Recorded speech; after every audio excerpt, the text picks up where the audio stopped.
d'assez abominable là-dedans. Ouais. Mais ça veut dire aussi une coordination, une logistique, des communications, et encore une fois, tout ça qui échappe aux autorités. Ça va être le vrai sujet. Ça va être le vrai débat demain. C'est-à-dire que il ne faut pas oublier que le niveau d'alerte a été rabaissé. Donc il va falloir à un moment donné que... Le critique aggrave. Eh oui, et donc quand on baisse le niveau d'alerte, ça veut dire qu'il n'y a plus de menaces, ou en tout cas les informations qui sont passées, y compris parce qu'on était en période d'élection pour dire que la menace était maîtrisée et que le réseau était quasi démantelé, là on s'aperçoit que peut-être que ce réseau a été démantelé, mais qu'il y en a un autre qui se préparait, parce qu'ils ne se sont pas préparés la veille pour le lendemain. Et là, à mon avis, le peuple britannique va demander des comptes lors des prochaines élections. William ? Et c'est tout à fait sur la différence en fait entre on parlait tout à l'heure de Vigipirate en France. Est-ce que les Britanniques ont la même chose chez eux ? L'état d'urgence qui a été prolongé. Voilà, et puis on disait que dans certains lieux, eh bien, à Londres, on ne fouillait pas les sacs, alors qu'en France, on l'aurait fait. La différence, elle tient aussi du fait que nous, en France, on est en posture Vigipirate permanente. C'est-à-dire qu'on n'a pas ces systèmes, on n'a plus, en tout cas, ces systèmes d'échelons de 4, 5, 4, de remonter ou de redescendre, parce qu'on s'est aperçu que c'était déjà politiquement très difficile à tenir.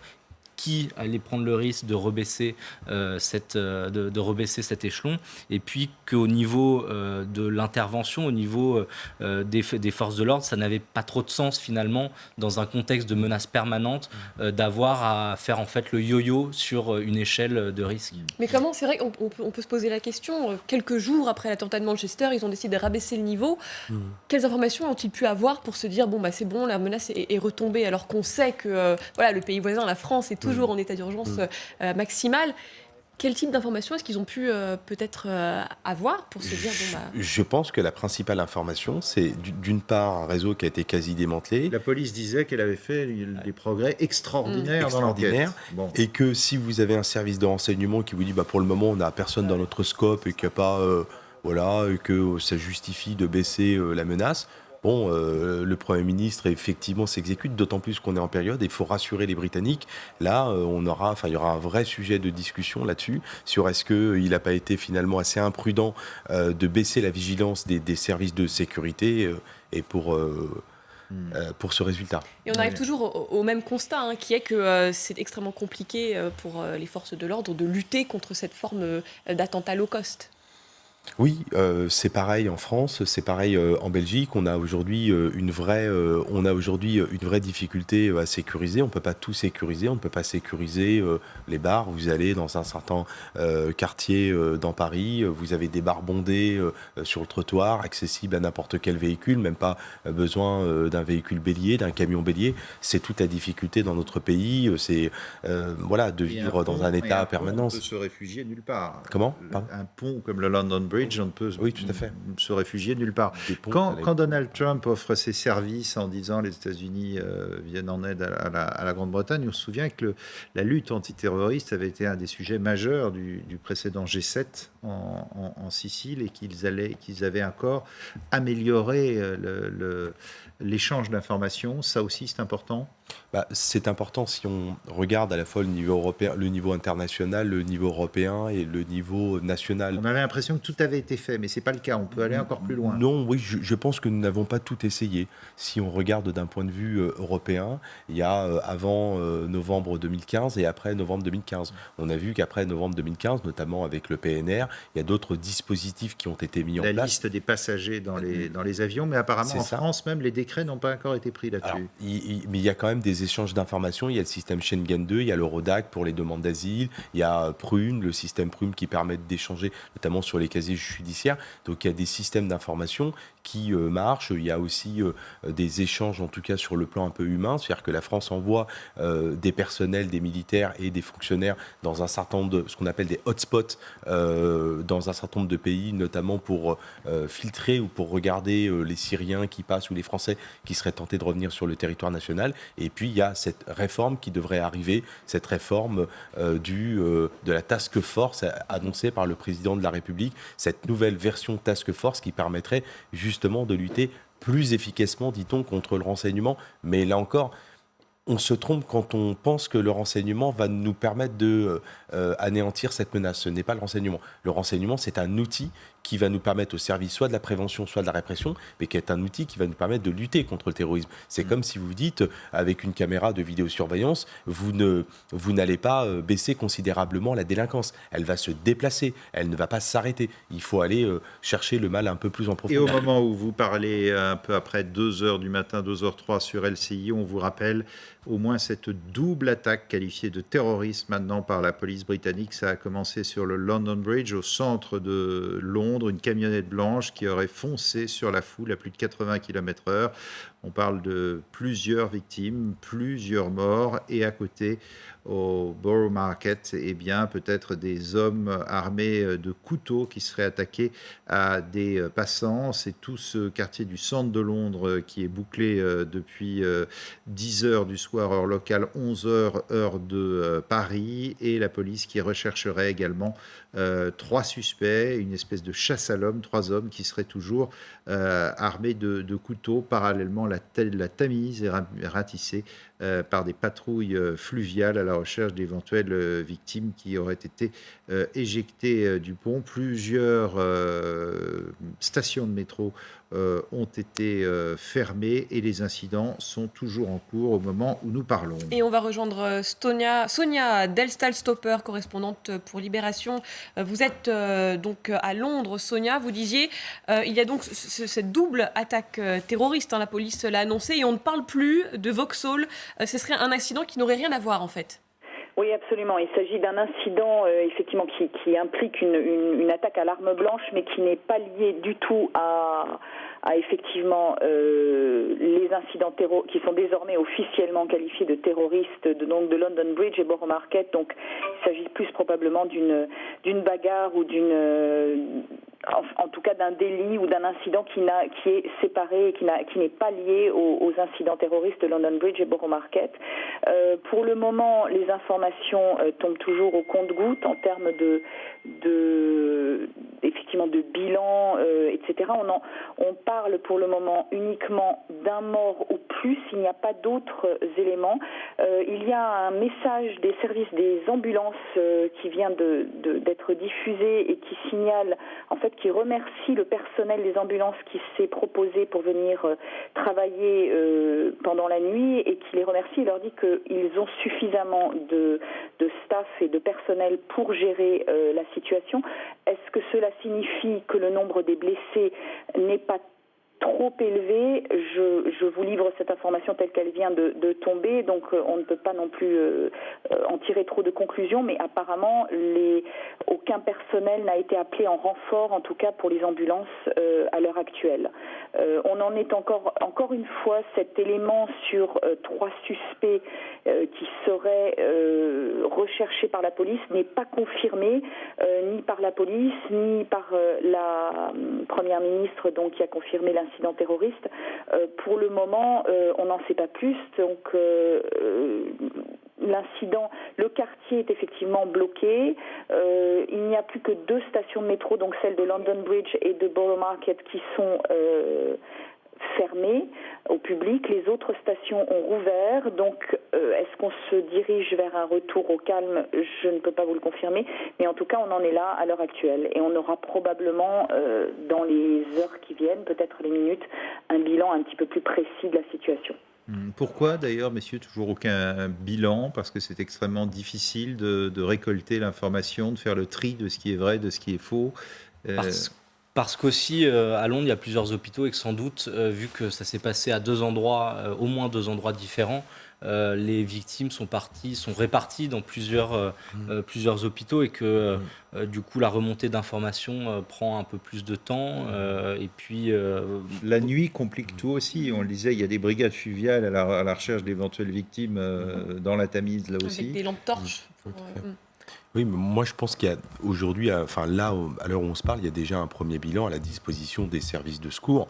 qui indique très précisément le nombre d'ambulances parties dans quel hôpital qui a été évacué. Il y a quand même des procédures avec, on met autour du cou des victimes, un numéro avec le groupe sanguin, plein de choses. Enfin voilà, donc on sait qui est parti ou voilà. Après, effectivement, il y a peut-être des gens qui sont tombés dans la Tamise, peut-être des victimes renversées qui ont sauté. Donc voilà, mais là, il y a déjà un premier bilan. Les services de secours disposent d'un premier bilan. Que la presse ne l'ait pas, c'est une chose, mais en tout cas, je pense qu'ils sont suffisamment coordonnés pour avoir des informations. Et vous le disiez, tout fait penser à ce qu'on appelle un attentat low cost, c'est-à-dire de prendre une camionnette, de foncer sur la foule, d'avoir des couteaux.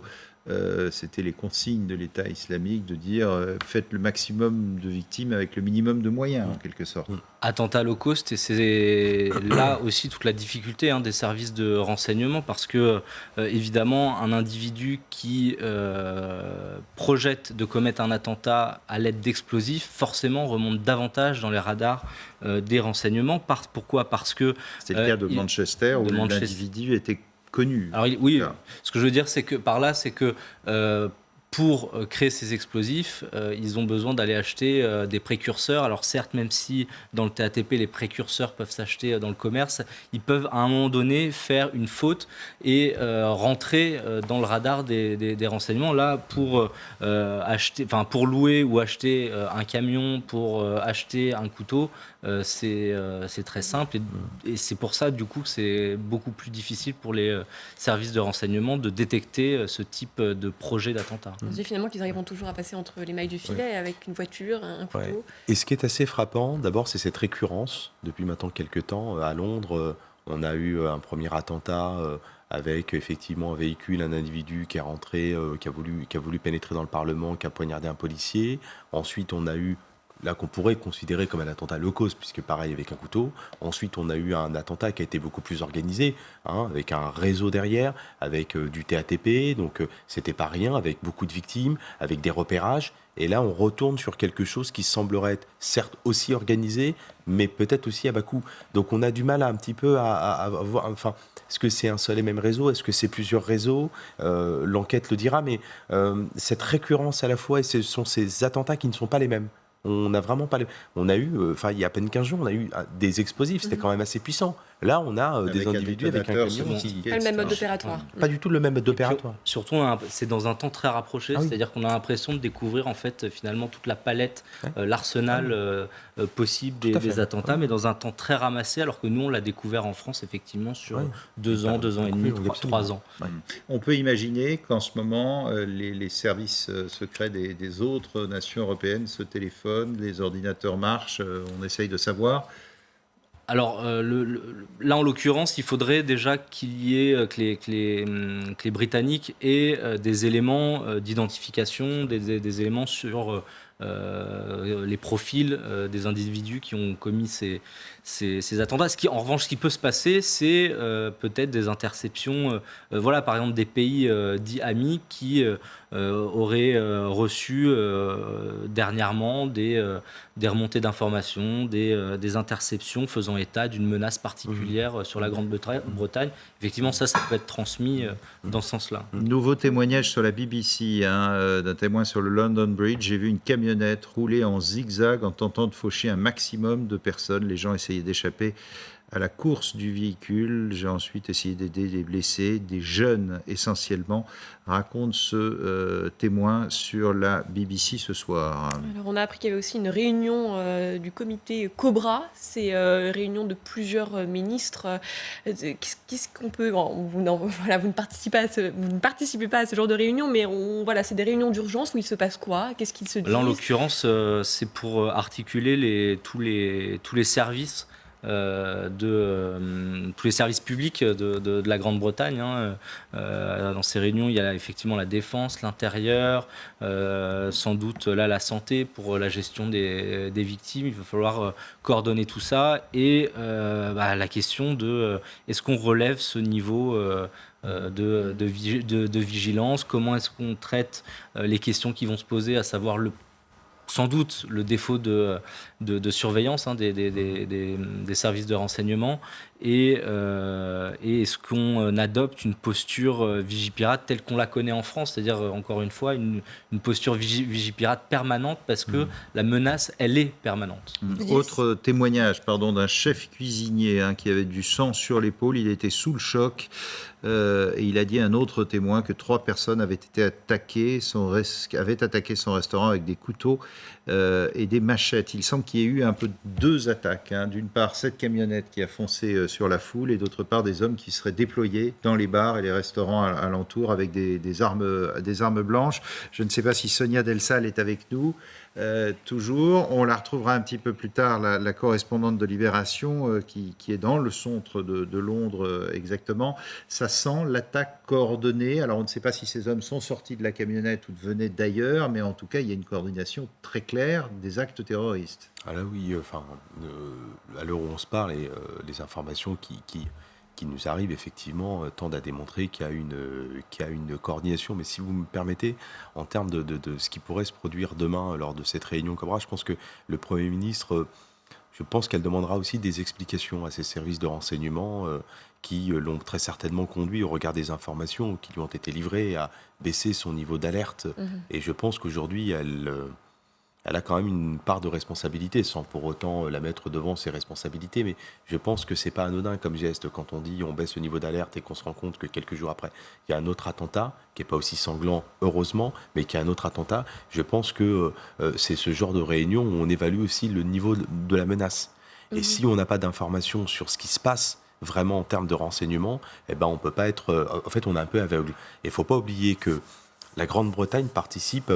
est dans une alliance qui s'appelle l'Alliance des 5 yeux et qui partage un certain nombre d'informations, de renseignements avec les 5 démocraties anglo-saxonnes, dont les États-Unis. Donc elle puise dans des systèmes d'information, notamment au travers de la NSA, beaucoup d'informations. Est-ce qu'elle s'en sert, elle ne s'en sert pas? Elle participe aussi, elle a accès à un certain nombre d'informations émanant de l'Union européenne sur, effectivement, on l'a dit, sur le PNR, le personnage... On se souvient de Theresa May qui avait été un peu furieuse que certains, d'ailleurs, de renseignements soient sortis après l'attaque de Manchester, voire divulgués par un Donald Trump.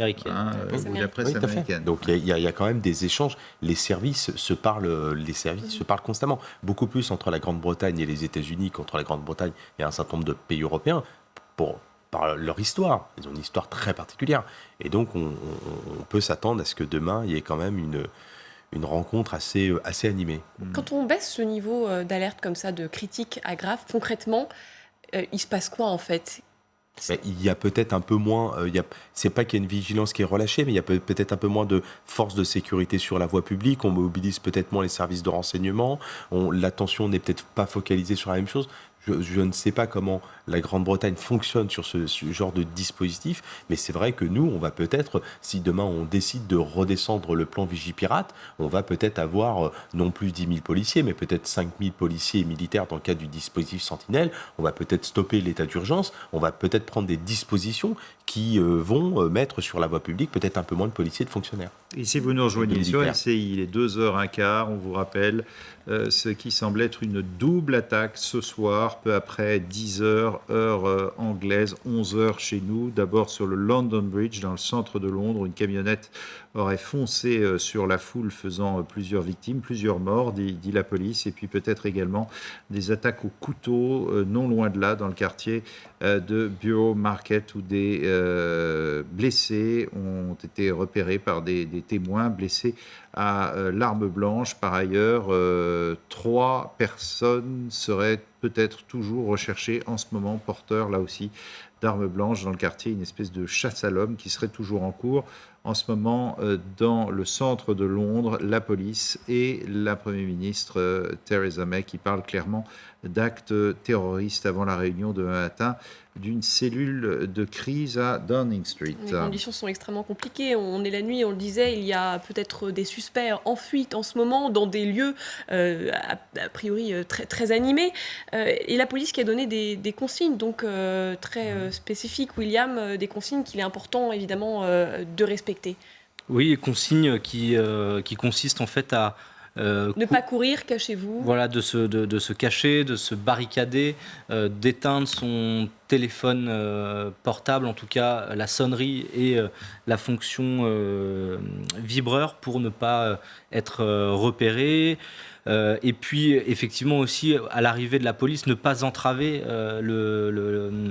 l'action de la police et l'action des secours, ne pas, par exemple, il ne faut surtout pas que les foules se pressent sur les cordons de sécurité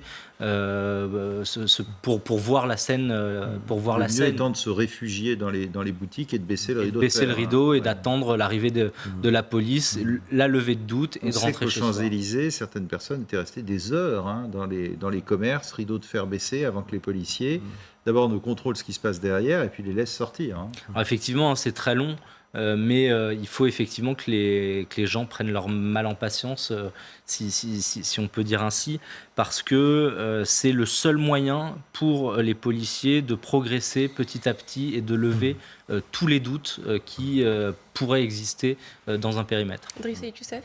Oui, et là encore, les policiers sont quand même en face d'une situation assez inédite, parce que en fait, c'est pas ils vont essayer d'établir, mais finalement, quel était, non pas le mobile, mais quel était le plan de ces terroristes. Est-ce que c'était évidemment de renverser le plus de monde possible et puis ensuite, avec ces armes blanches, de pouvoir en tuer le plus possible, mais ensuite, est-ce qu'ils avaient prévu de se replier quelque part? Est-ce qu'ils avaient prévu de mourir en martyr? Il ne faut pas oublier qu'en France, les individus qui se sont emparés ou qui ont assassiné avec un couteau, je repense aux policiers sauvagement assassinés à Magnanville, l'individu, effectivement, a tendu l'arrivée des policiers du raid, d'une force d'intervention, pour ensuite se livrer, voilà, donc essayer de combattre. Là, on ne sait pas où ils sont. Est-ce qu'ils ont une logistique? Est-ce qu'ils ont prévu quelque chose? Et le travail des policiers, derrière, ça va être d'essayer d'imaginer ce qu'ils ont prévu de faire. Ils n'ont visiblement pas affronté les policiers, ils sont peut-être partis, ils ont peut-être un autre plan, ils ont peut-être un plan B, on ne sait pas. Et ça rend la situation assez difficile à comprendre. Le but de ces terroristes locaux, c'est de ne laisser aucun répit au commun des mortels, c'est-à-dire un attentat en mars, un en mai, un maintenant en juin, c'est de dire il peut toujours se passer quelque chose dans un centre-ville avec du monde autour.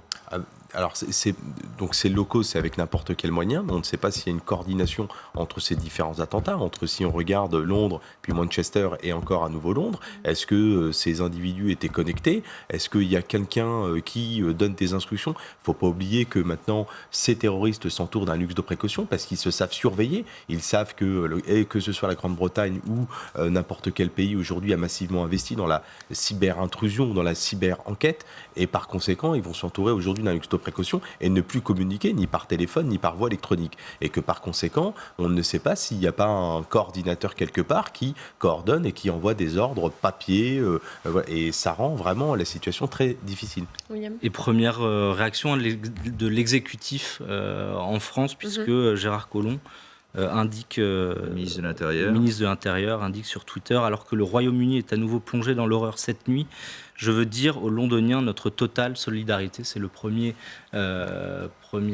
ministre du gouvernement à s'exprimer ce soir sur ces événements à Londres. Et Theresa May qui devrait s'exprimer dans quelques minutes. Et les dépêches qui indiquent également qu'énormément de clients sont toujours enfermés en ce moment dans le centre de Londres, dans les bars, les restaurants et les voitures de police qui passent toujours sirènes hurlantes avec des terroristes qui ont choisi ces deux sites touristiques et festifs du centre de la capitale britannique, que ce soit le London Bridge ou encore Borough Market, ce qui risque de durer une bonne partie de la nuit après cette attaque à la fois à la camionnette contre des piétons sur le pont et puis ce qui semble être des attaques coordonnées au couteau, à l'arme blanche contre des passants. Vous disiez que les modes opératoires sont très différents si on compare avec les attentats de Manchester il y a 2 semaines.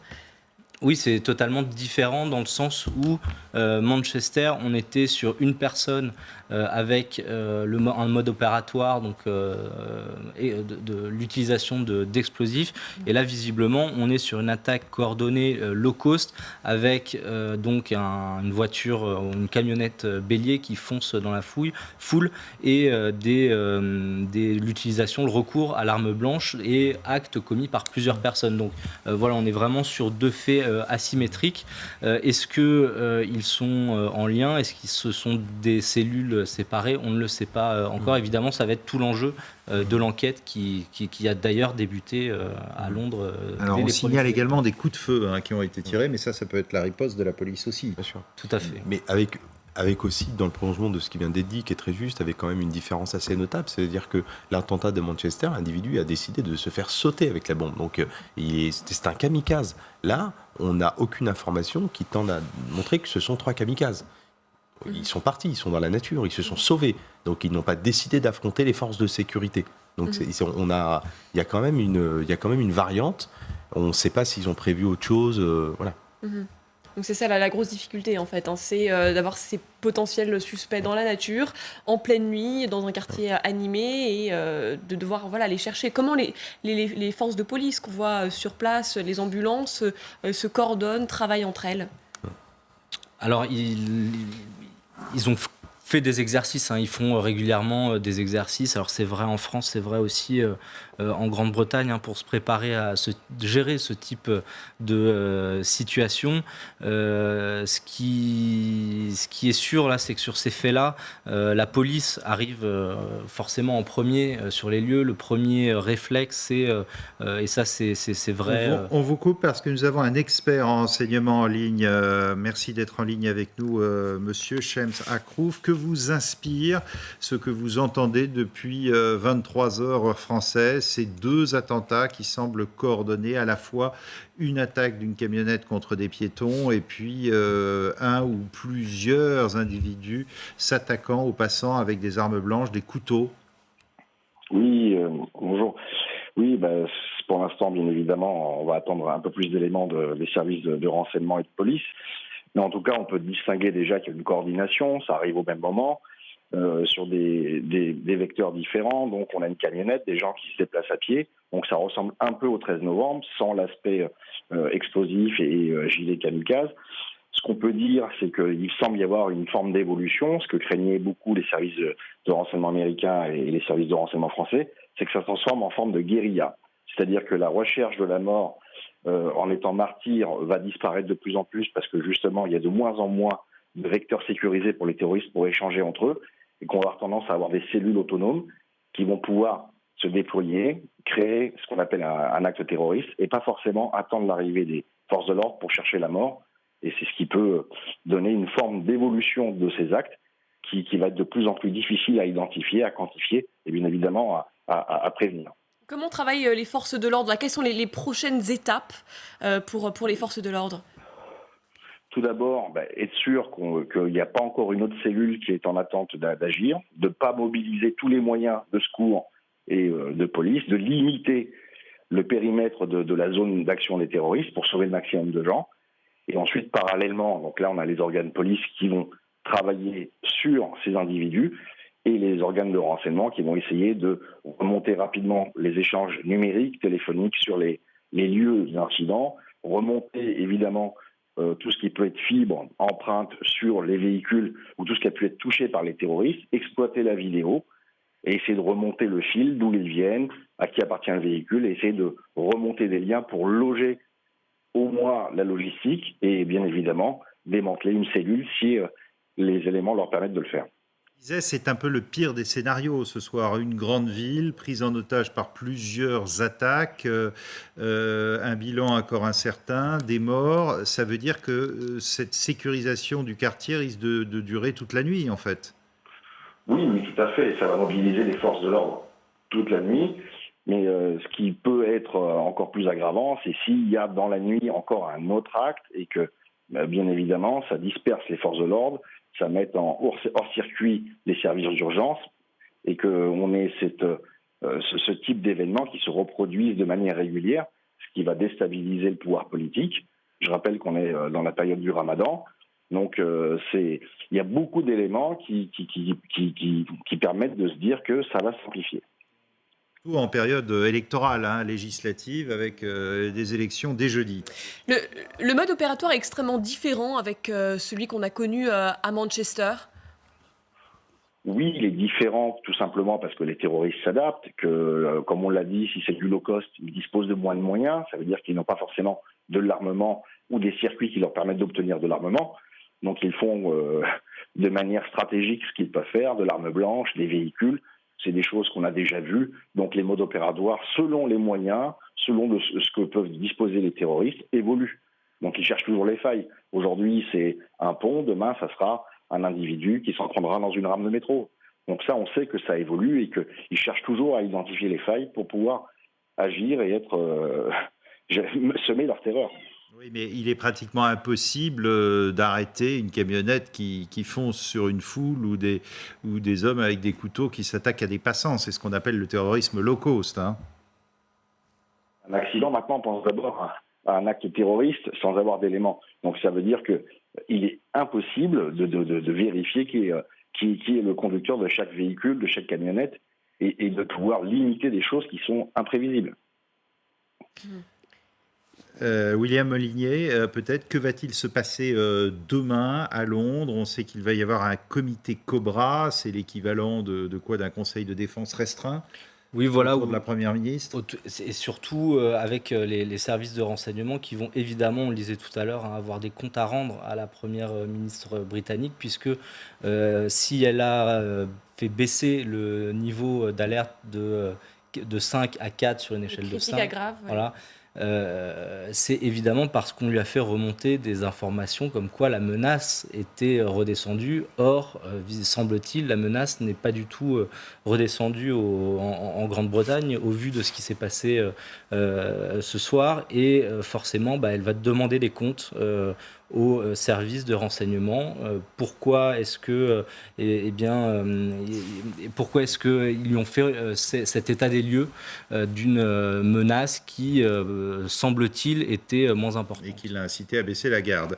Il est quasi 2h30 sur LCI. Vous restez avec nous. Nous sommes toujours en direct et tout de suite, nous faisons un point complet sur ce qui apparaît être un double attentat terroriste en ce moment dans le centre de Londres.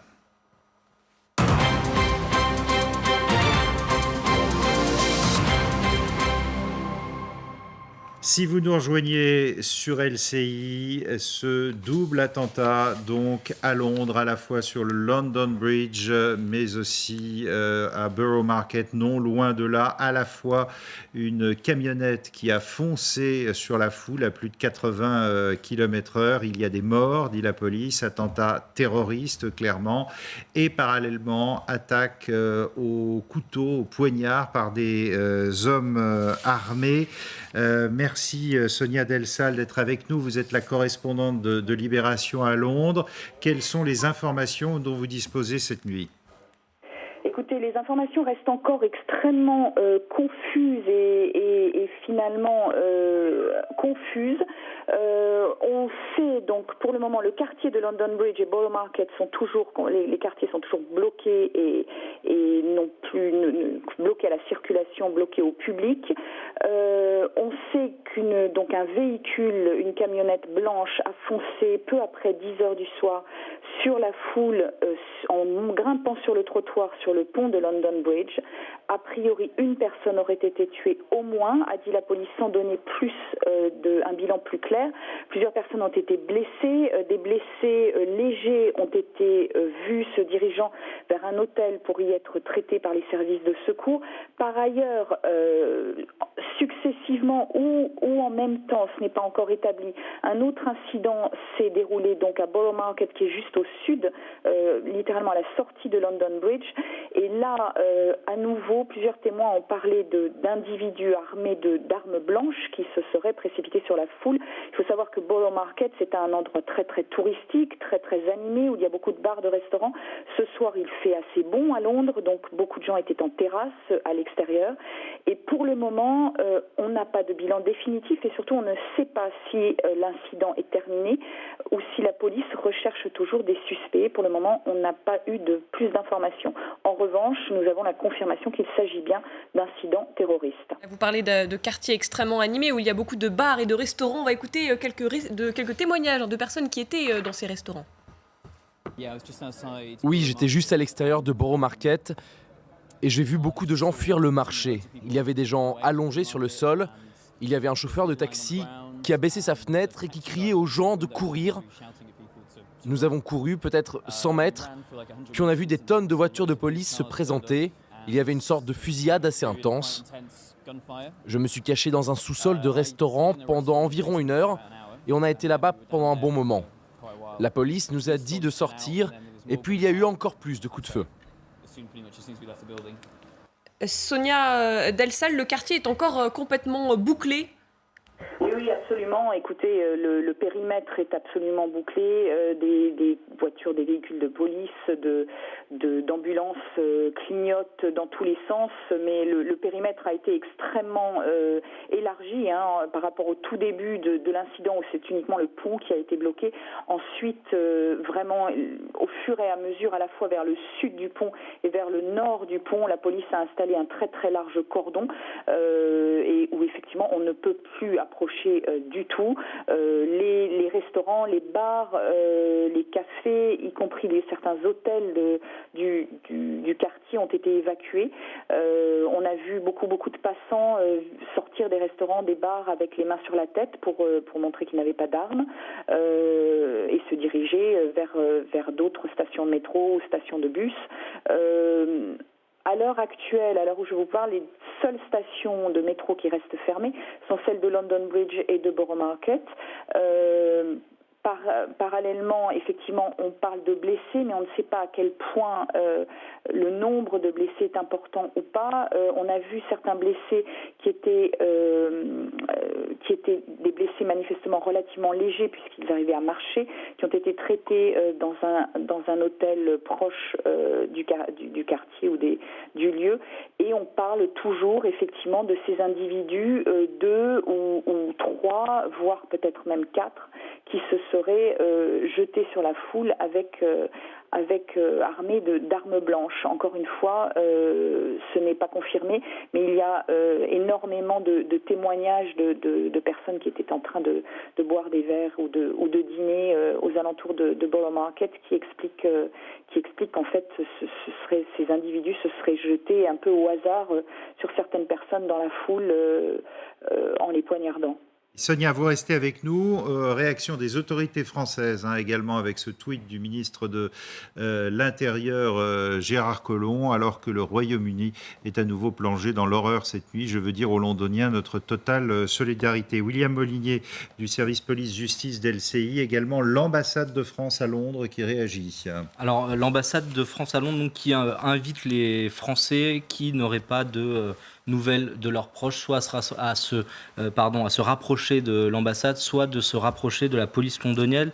Autre élément sur la possibilité de victimes françaises à Londres aujourd'hui. Alors, à cette heure-là, on n'a pas d'éléments là-dessus. Une source au Quai d'Orsay nous indique que l'ambassade est en contact étroit avec les autorités britanniques et qu'elle sera prévenue si des Français sont concernés par ces événements à Londres. Shems Akrouf est également en ligne avec nous. Vous êtes expert en renseignement. À quoi vous font penser ces 2 attaques? Est-ce qu'on peut parler ce soir d'une sorte d'attentat terroriste low cost avec une camionnette et des couteaux? Oui, effectivement, les moyens utilisés paraissent assez faibles par rapport à l'objectif visé par les terroristes. Maintenant, encore une fois, le bilan face à un véhicule qui roule sur un trottoir, sur des passants qui circulent, ça fait autant de morts qu'une Kalachnikov. Donc, encore une fois, il faut être prudent et essayer de laisser le temps aux services de renseignement et aux services de police de nous donner des informations pertinentes. Mais effectivement, il y a une coordination, une facilité d'action face à un État, face à un pays qui vient de subir une attaque terroriste il y a encore quelques jours. Donc ils ont pu agir, passer à l'acte de manière coordonnée, ce qui laisse entendre qu'il y a un gros problème au niveau des services de renseignement qui n'ont pas été en mesure d'identifier cette cellule. On le sait, la situation est assez compliquée. C'est la nuit, il y a peut-être des suspects encore en fuite. Comment travaillent les services de renseignement à l'heure actuelle? Quelles sont les prochaines étapes? Comment travaillent-ils peut-être avec les forces de police? Déjà, il y a le MI5 qui est en charge de la sécurité intérieure, qui va travailler sur des sources humaines et également avec la communauté musulmane pour essayer d'identifier des gens qui ont été plus ou moins proches de mouvances salafistes terroristes. ils vont exploiter la téléphonie mobile, les vidéosurveillances pour essayer de voir d'où sont partis ces terroristes. Est-ce qu'il y a des complicités en termes de logistique? Qui leur a fourni le véhicule? Est-ce que c'est un véhicule volé? Et ils vont essayer de remonter peu à peu le puzzle pour essayer d'identifier des éventuels complices pour pouvoir neutraliser cette cellule. Et bien évidemment, s'il n'y a pas de lien fort entre ces différentes cellules, ça va être difficile pour eux de retrouver d'éventuels complices. Merci beaucoup. Driss Ait Youssef est avec nous également, spécialiste en sécurité. La police londonienne a demandé aux Londoniens surtout d'éteindre les portables. Pourquoi ? D'éteindre les portables, comme ça a été dit très justement tout à l'heure. L'idée, c'est effectivement que les Britanniques ne puissent pas activer la sonnerie ou le vibreur de sorte à ne pas être repérés, parce que rappelons-le, il y a quand même des individus qui courent toujours dans la nature et que par conséquent, ils sont dangereux. Ce sont des terroristes présumés et ils pourraient évidemment s'en prendre à n'importe quel moment. Et on le voit sur ces images, ces passants qui sont évacués avec les mains sur la tête, toujours pour montrer qu'ils ne sont pas armés et qu'ils ne font pas partie des terroristes. Évacuation par la police. La meilleure façon de se protéger dans des quartiers comme ceux-là, avec des bars, de nombreux restaurants, c'est quoi? C'est de se cloîtrer à l'intérieur des commerces et de baisser le rideau de fer, comme ça avait été le cas pour l'attentat des Champs-Élysées en France? Absolument, c'est de rentrer soit dans les commerces et de demander effectivement, mais c'est plutôt un réflexe qui est globalement aujourd'hui assez spontané, c'est-à-dire le responsable du bar, du restaurant ferme immédiatement les rideaux.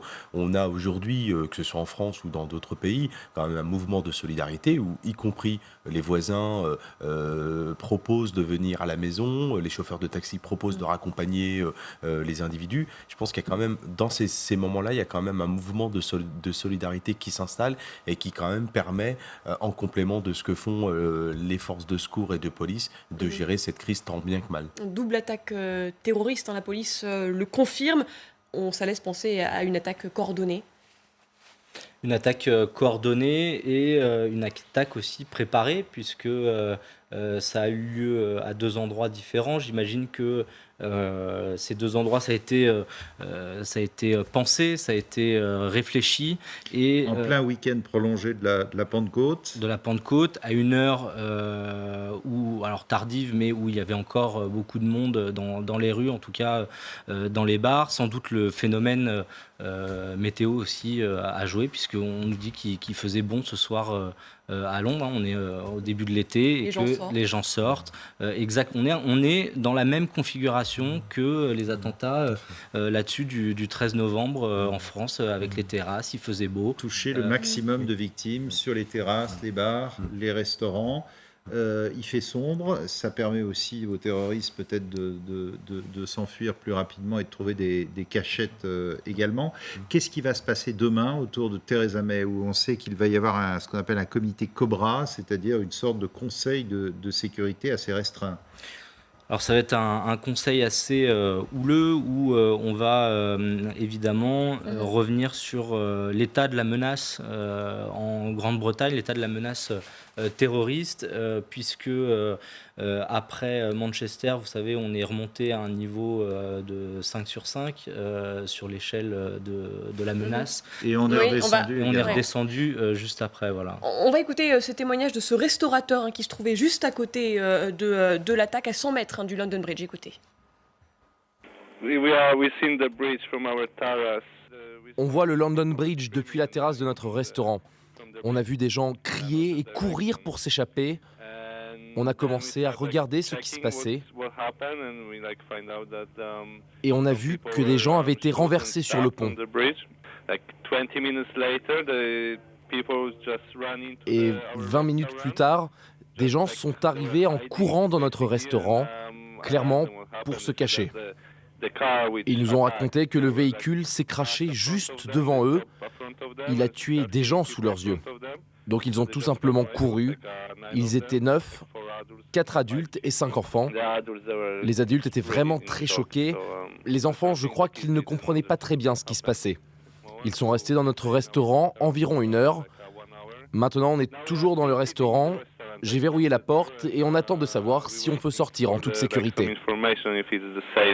Voilà, témoignage recueilli par notre journaliste Julie Patin. On va retrouver Sonia Delstahl, correspondante pour Libération. Sonia, vous êtes à Londres. Qu'est-ce qui se passe en ce moment? Quartier toujours complètement bouclé, les stations de métro également. Oui, absolument. Écoutez, on est un petit peu dans une sorte de période un petit peu bizarre après l'affolement des premiers moments. Pour le moment, on attend de savoir un petit peu ce qui se passe. Pour le moment, la police a diffusé des informations extrêmement limitées. On sait juste, elle a donc confirmé à peu près vers minuit et demi, 1h30 locale pour vous à Paris, qu'il s'agissait bien de 2 incidents terroristes, donc l'un sur le pont de London Bridge, l'autre à Borough Market, qui se trouve donc juste au sud de London Bridge, juste à côté. Vraiment, c'est à quelques mètres, ces deux endroits se trouvent l'un à quelques mètres l'un de l'autre. Le premier incident aurait donc impliqué une camionnette qui a foncé sur la foule, sur le trottoir en plein milieu de London Bridge. Le deuxième incident, qui est moins clair, impliquerait des attaques à l'arme blanche par 1, 2 ou 3 individus. On ne sait pas si ces individus ont été arrêtés. La police a donné un premier bilan, mais qui est extrêmement limité, en disant qu'il y avait au moins une personne décédée et plusieurs blessés. On a vu des blessés légers circuler et aller se faire soigner par les services de secours près d'un hôtel notamment. Le quartier effectivement reste complètement bloqué.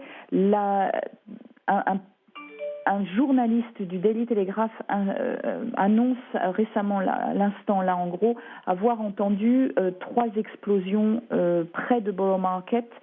Encore une fois, est-ce qu'il s'agirait des services antidéminage qui auraient pu faire exploser un colis suspect? On ne sait pas. Pour le moment, je vous dis, la situation est encore très très très confuse. On n'a pas exactement de bilan, on ne sait pas exactement de quoi il s'agit. Le troisième incident dont il avait été question plus tôt dans la soirée autour de Vauxhall a été écarté comme un incident qui n'est pas relié. Il s'agit probablement d'une bagarre, donc il n'a rien à voir avec ce qui s'est passé. Mais la police continue à demander de ne pas s'approcher de la zone et de rester chez soi, calfeutré, et d'éviter de sortir. Merci Sonia, vous restez avec nous, bien entendu, car on est toujours en direct sur LCI à suivre. Et regardez ces images incroyables, des clients, des bars, des restaurants, des passants, les mains sur la tête qui passent dans des haies entre des haies de policiers qui vérifient qu'il n'y ait pas de complices parmi ces passants. Ça, c'est la procédure normale, j'allais dire. On vérifie vraiment que les terroristes ne se soient pas noyés dans la foule. C'est évidemment le seul moyen pour lever tout doute effectivement de l'infiltration de terroristes parmi la foule. Et cela permet, les mains en l'air, en fait, ça permet de montrer le torse, de montrer qu'il n'y a pas d'engin explosif, et que c'est une attitude qui est recommandée en France, mais aussi en Grande-Bretagne et partout ailleurs dans tous les autres pays. Voilà, et pendant que vous parlez, le maire de Londres, Sadiq Khan, condamne des actes barbares. Driss Saïd Youssef, le Royaume-Uni est clairement une cible. Le Royaume-Uni est clairement une cible. Il ne faut quand même pas oublier que ce soir, il y a quand même un événement qui se joue, qui est un événement international. C'est la finale à Cardiff, la Coupe de la Ligue, entre le Real et la Juventus. Et on sait finalement que les Britanniques sont fans de football, pas simplement du rugby, mais du football. Donc c'était, j'ai envie de dire, presque le soir idéal pour commettre un attentat. L'autre élément, c'est... avec cet attentat odieux qui a fauché des gamins, comment des terroristes peuvent se dire, des individus vont se dire, on repasse à l'attaque. C'est qu'il y a vraiment une volonté de semer la terreur en Grande-Bretagne. De ne laisser aucun répit. De ne laisser absolument aucun répit, où les familles n'ont même pas entamé leur deuil, où on a à peine enterré nos gamins. C'est quand même assez terrible pour la Grande-Bretagne. C'est-à-dire qu'au-delà de l'événement, des attentats qui sont dramatiques, qui sont atroces, psychologiquement, ça marque le Britannique, et pas simplement le Britannique, nous également Français. On est quand même marqués par ce qui se passe en ce moment en Grande-Bretagne. On va vous rejoindre, Sonia Delsal. On le disait, le maire de Londres, Sadiq Khan, qui parle d'actes barbares, la police qui parle de plusieurs morts, d'actes terroristes, et au moment où nous parlons, les événements qui se poursuivent. La police qui n'a absolument pas desserré son étreinte sur le périmètre de sécurité. Oui, et effectivement, alors à l'instant, des photos commencent à apparaître de la police qui aurait interpellé un suspect. On voit une photo d'un homme effectivement allongé par terre, entouré par la police, et qui semble porter sur lui ce qui ressemble à des sortes de canettes de gaz ou de diffuseurs de gaz. En tout cas, la photo n'est pas très très nette, et pour le moment, c'est la BBC qui diffuse cette image. On n'a pas de plus d'informations. Ça se situerait effectivement dans le périmètre de Borough Market.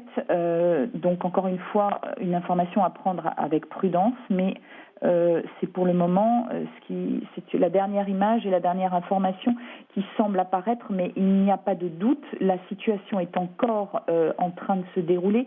Il n'y a pas de signal que les forces de police se retirent du quartier ou que les barrages sont levés. Au contraire, tout reste extrêmement en situation et tout bouge encore. On pourrait avoir d'autres informations dans les minutes qui viennent. Sonia, on vous le rappelle, donc si vous nous rejoignez sur LCI, ce qui apparaît comme être une double attaque terroriste en plein centre de Londres. Il était peu après 22h heure anglaise, 23h en France. Une première attaque à la camionnette contre des passants sur le London Bridge qui aurait fait plusieurs victimes au véhicule bélier, donc, et puis une autre attaque non loin de là à Borough Market avec des hommes armés d'armes blanches, de couteaux qui seraient attaqués directement à des passants. Parallèlement, des patrouilles navales qui cherchaient d'éventuelles victimes également qui seraient tombées des ponts sur la Tamise, et la police qui s'est déployée partout, fermant les stations de métro et appelant les passants et les nombreux clients des bars et des restaurants à rester dans les établissements ou à être évacués avec les mains sur la tête. Voilà ce que l'on pouvait dire sur LCI. Restez avec nous. Évidemment, l'information continue sur la chaîne Info.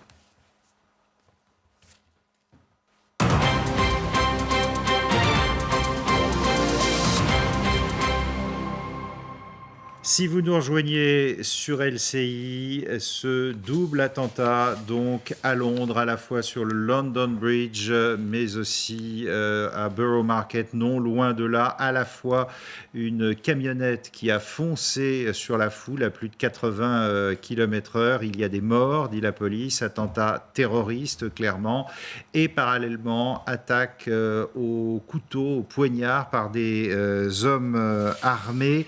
Merci Sonia Delsal d'être avec nous. Vous êtes la correspondante de Libération à Londres. Quelles sont les informations dont vous disposez cette nuit ? Écoutez, les informations restent encore extrêmement confuses et finalement confuses. On sait donc pour le moment le quartier de London Bridge et Borough Market sont toujours, les quartiers sont toujours bloqués et non plus bloqués à la circulation, bloqués au public. On sait qu'un véhicule, une camionnette blanche a foncé peu après 10h du soir sur la foule en grimpant sur le trottoir sur le pont de London Bridge. A priori, une personne aurait été tuée au moins, a dit la police, sans donner un bilan plus clair. Plusieurs personnes ont été blessées. Des blessés légers ont été vus se dirigeant vers un hôtel pour y être traités par les services de secours. Par ailleurs, successivement ou en même temps, ce n'est pas encore établi. Un autre incident s'est déroulé donc à Borough Market, qui est juste au sud, littéralement à la sortie de London Bridge. Et là, à nouveau, plusieurs témoins ont parlé d'individus armés d'armes blanches qui se seraient précipités sur la foule.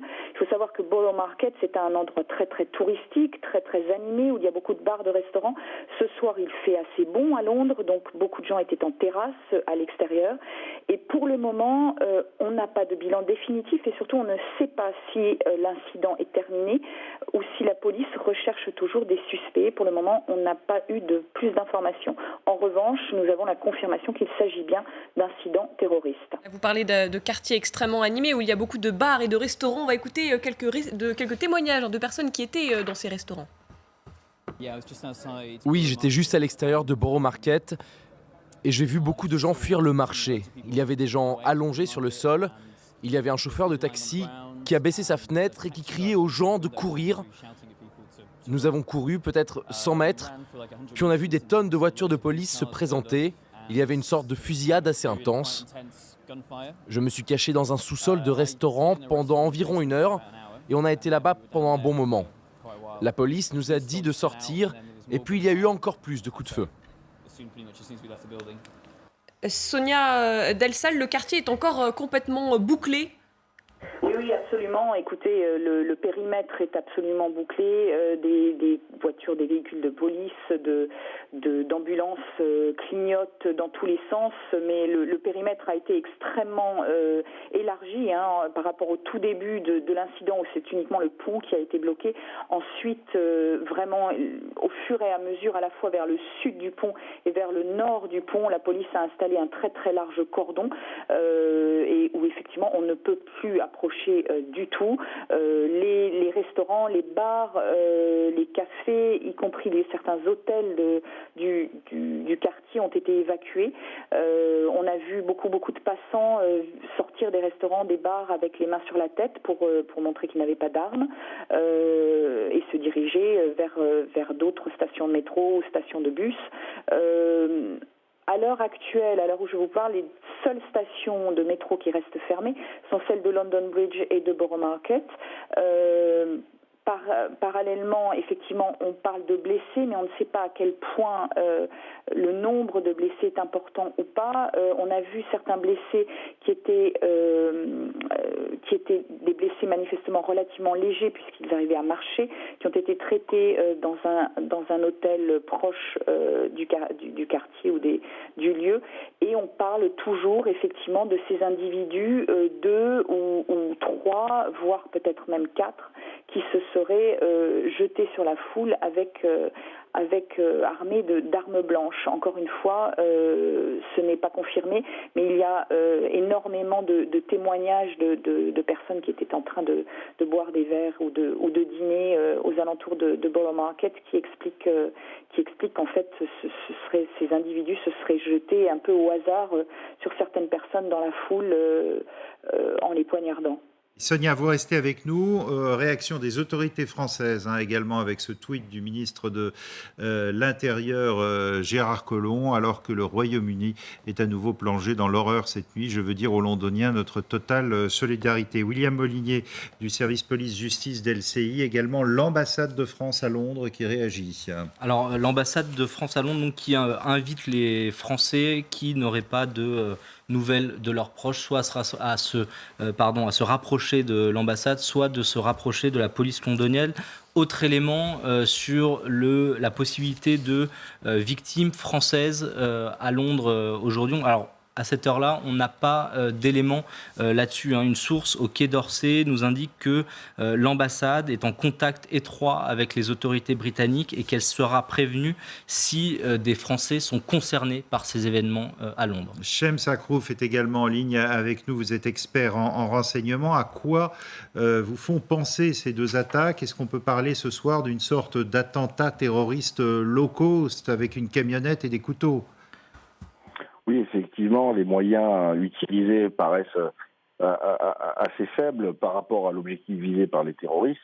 Maintenant, encore une fois, le bilan face à un véhicule qui roule sur un trottoir, sur des passants qui circulent, ça fait autant de morts qu'une Kalachnikov. Donc encore une fois, il faut être prudent et essayer de laisser le temps aux services de renseignement et aux services de police de nous donner les informations pertinentes. Mais effectivement, il y a une coordination, une facilité d'action face à un État, face à un pays qui vient de subir une attaque terroriste il y a encore quelques jours. Donc ils ont pu agir, passer à l'acte de manière coordonnée, ce qui laisse entendre qu'il y a un gros problème au niveau des services de renseignement qui n'ont pas été en mesure d'identifier cette cellule.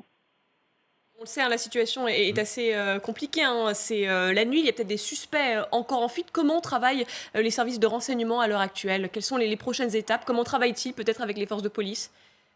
Déjà, il y a le MI5 qui est en charge de la sécurité intérieure, qui va travailler sur des sources humaines et également avec la communauté musulmane pour essayer d'identifier des gens qui ont été plus ou moins proches de mouvances salafistes terroristes.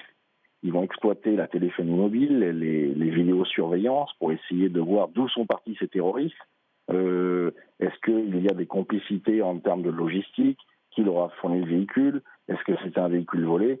Et ils vont essayer de remonter peu à peu le puzzle pour essayer d'identifier des éventuels complices pour pouvoir neutraliser cette cellule. Et bien évidemment, s'il n'y a pas de lien fort entre ces différentes cellules, ça va être difficile pour eux de retrouver d'éventuels complices. Merci beaucoup. Driss Ait Youssef est avec nous également, spécialiste en sécurité. La police londonienne a demandé aux Londoniens surtout d'éteindre les portables. Pourquoi ?